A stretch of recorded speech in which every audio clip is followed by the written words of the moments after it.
नमस्कार, मैं हूं मोनिका जायसवाल और आप देख रहे हैं भारत 24 बुलेटिन की शुरुआत करेंगे बड़ी खबर के साथ, जहां मध्य प्रदेश के दौरे पर हैं आज गृह मंत्री अमित शाह। आज देर रात भोपाल पहुंचे।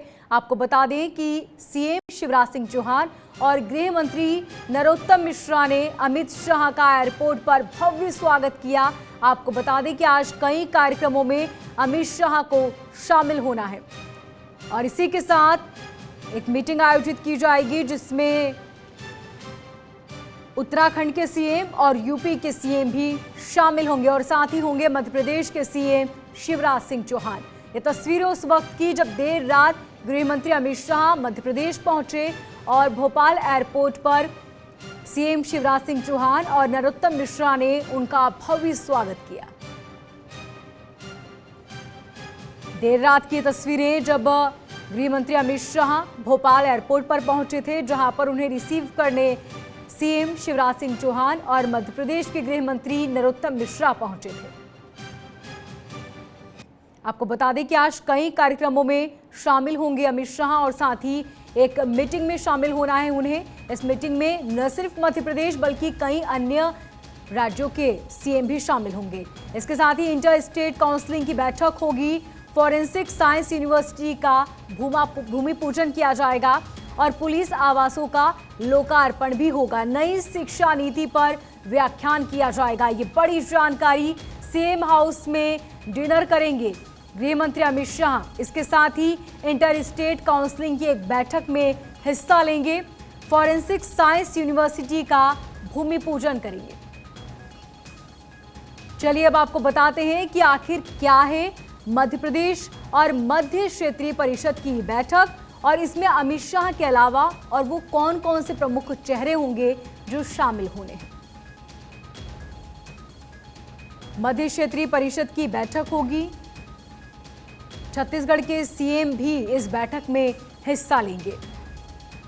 राज्यों के क्षेत्रीय मुद्दों पर इस बैठक में मंथन किया जाएगा। आपको बता दें कि अमित शाह की अध्यक्षता में यह बैठक होनी है जिसमें 4 राज्यों के सीएम हिस्सा लेंगे।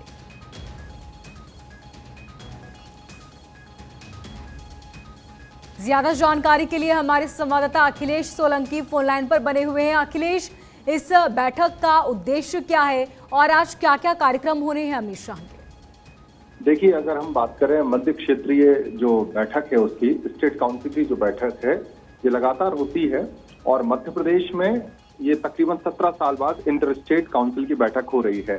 और जैसे 2005 में लास्ट बार यहाँ पर हुई थी मध्य प्रदेश में, एक बार फिर से इस बैठक का आयोजन किया जा रहा है। मध्य क्षेत्रीय परिषद की बैठक का अगर मैं जिक्र करूं, अगर मुद्दों की बात करूं तो इस बैठक में खासतौर से आर्थिक विकास, सुरक्षा, कानून व्यवस्था, साइबर अपराध और नक्सलवाद जैसे कई मुद्दे हैं जिन पर डिस्कस होना है। और जो कॉमन एजेंडे है स्टेट के, चाहे मध्य प्रदेश छत्तीसगढ़ हो या यूपी उत्तराखंड हो, इन तमाम स्टेट्स के जो कॉमन मुद्दे हैं उन पर विस्तार से चर्चा होगी। केंद्र सरकार द्वारा गठित वैधानिक संस्था जो है मध्य क्षेत्रीय परिषद, इस पे बैठेगी और तमाम जो मुख्यमंत्री यानी कि 4 मुख्यमंत्री, अधिकारी और केंद्रीय गृह मंत्री और गृह विभाग के अधिकारी इसमें मौजूद रहेंगे। और लगातार जो ड्रग तस्करी की बात हो, साइबर अपराध की बात हो या छत्तीसगढ़ में नक्सल मुद्दा हो या दूसरी जो चीजें हैं खासतौर से जैसे मध्य प्रदेश में कैन बेतवा के जो लिंकिंग की बात हो, उसको लेकर तमाम तरह की बातें आज की बैठक में होंगी। गृह मंत्री के कार्यक्रम का मैं जिक्र करूं तो मध्य क्षेत्रीय परिषद की जो बैठक है सवेरे 11 बजे होगी और 11 से तकरीबन 1 बजे और 1:30 बजे के आसपास तक ये बैठक चलेगी। उसके बाद इस बैठक में शामिल होने के लिए योगी आदित्यनाथ सवेरे 10 बजे पहुंचने वाले। हालांकि भोपाल में मौसम बहुत खराब है, रात भर से झमाझम बारिश हो रही है, बाढ़ जैसे हालात हैं पूरे भोपाल में। धामी जो है उत्तराखंड के सीएम कल रात को पहुंच चुके थे। भूपेश बघेल और योगी आदित्यनाथ को सवेरे 10 बजे पहुंचना है। अगर मैं दूसरे कार्यक्रमों का जिक्र करूं तो आज कई और कार्यक्रम भी है केंद्रीय गृह मंत्री अमित शाह के। यहाँ पर उनका लाल परेड मैदान से सीधा बरखेड़ा बरखेड़ा बोंदर जाने का प्रोग्राम है, जहाँ का नेशनल फॉरेंसिक साइंस यूनिवर्सिटी का भूमि पूजन करेंगे। इसके अलावा वो वर्चुअली पुलिस आवास और प्रशासनिक भवन का लोकार्पण करेंगे 5 बजे शिक्षा नीति पर जो सेमिनार है रविंद्र भवन में, उसमें शिरकत करेंगे जी। और फिर सहकारिता की जो बैठक है उसमें भी शाम को शामिल होंगे और उसके बाद डिनर के बाद दिल्ली रवाना हो जाएंगे। तो आज दिन भर का व्यस्त कार्यक्रम, लेकिन सबसे महत्वपूर्ण जो कार्यक्रम है वो इंटर स्टेट काउंसिल का मध्य क्षेत्रीय परिषद की बैठक का ही आयोजन है, जिसमें 4 राज्य के सीएम, बड़े अधिकारी और केंद्रीय गृह विभाग के तमाम अधिकारी और गृह मंत्री खुद मौजूद रहेंगे। मोनिका। अखिलेश, जैसा कि आपने बताया कि बाढ़ जैसे हालात हैं, कई ऐसे राज्य हैं जहां पर सड़कों पर लबालब पानी भरा हुआ है, तो क्या ऐसे में उनका काफिला जो है वो डाइवर्ट किया जाएगा? ज्यादातर उनका जो रूट है बहुत छोटा रखा गया है, क्योंकि उनका स्टे जो कराया गया है ताज में कराया गया। ताज से मिंटो हॉल की दूरी बहुत ज्यादा नहीं है, बाई रोड ही सफर करेंगे और जहां जरूरत होगी तो स्टेट हैंगर से वो खासतौर से हेलीकॉप्टर से भी यात्रा करेंगे। लेकिन फिलहाल मौसम बहुत कह सकते हैं भारी बारिश के बाद से रात 4 इंच बारिश भोपाल में रिकॉर्ड की गई पिछले 12 घंटे के अंदर, जो कि अपने आप में रिकॉर्ड है।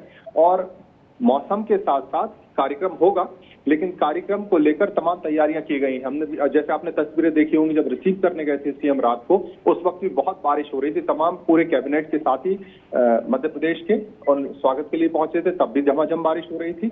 लेकिन रूट पूरी तरह से डाइवर्ट पहले ही किया जा चुका है, क्योंकि योगी आदित्यनाथ हों, गृह मंत्री अमित शाह हों, उनकी सुरक्षा को लेकर भी चाक चौबंद बंदोबस्त यहाँ पर किए गए हैं। ठीक अखिलेश, बहुत शुक्रिया तमाम जानकारी के लिए।